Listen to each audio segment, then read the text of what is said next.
What's happening? What's happening? What's happening? It's your boy C1 Man Cave Podcast with another story time for y'all. Quick story.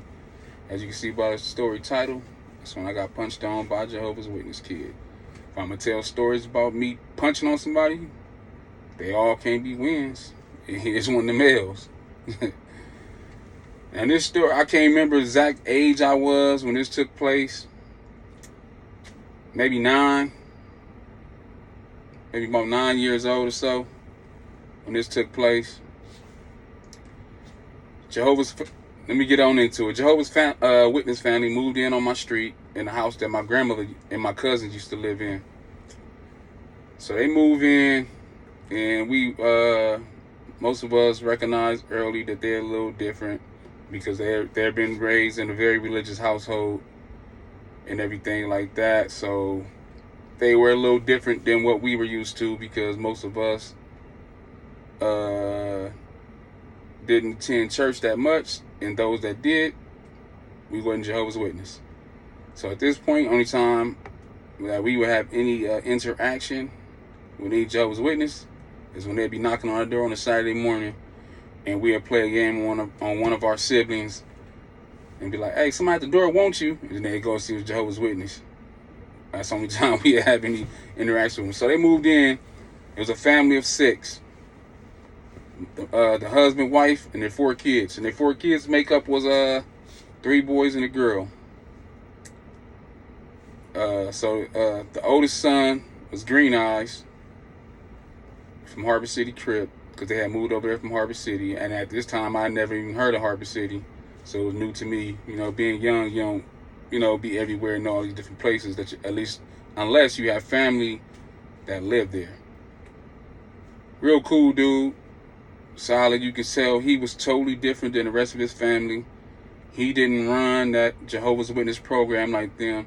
He didn't go to church with them. He didn't dress like none of them. It damn near looked like they found him because he was thug. And the rest of the kids was in line, at least at this time. Second son was Mac. The next was the daughter Tamika, and then the youngest son was Devin. And the story take place with me and Mac. And Mac's about 3 years older than me. At this time, I'm no older than maybe 9, 10 years old. So that'd make him 12, 13. So one day, he's just standing in front of my house, like in front of my driveway, just standing there. So I'm like, asking like, "Hey, who you looking for?" I'm asking if he looking for one of my brothers, because I got 2 brothers that's his age. Granted, neither one of them hang with him because he ain't their speed. At least at this time, he ain't their speed. So they don't hang with him. So I'm like, "Hey, like, why are you here?" And he just like blow me off. So again, I'm asking like, "Why are you here?"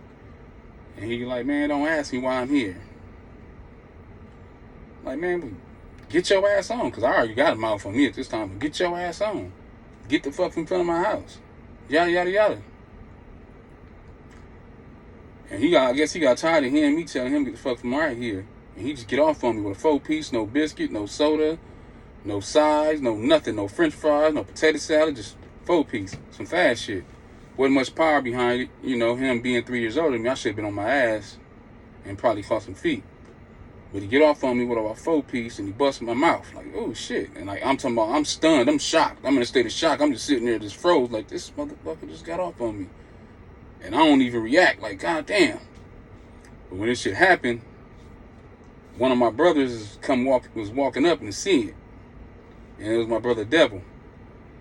And Devil immediately get on him. I'm talking about, chased him all the way home, swinging on him. He ducking and missing. He ducking. Devil swing, he missed. Chased him all the way up in the house. Now, I don't know if he, whooped on him in the house or what happened, because I never even asked, because I was shocked as shit. And he chased his boy all the way in the house, swinging on him, trying to knock his head off his shoulders.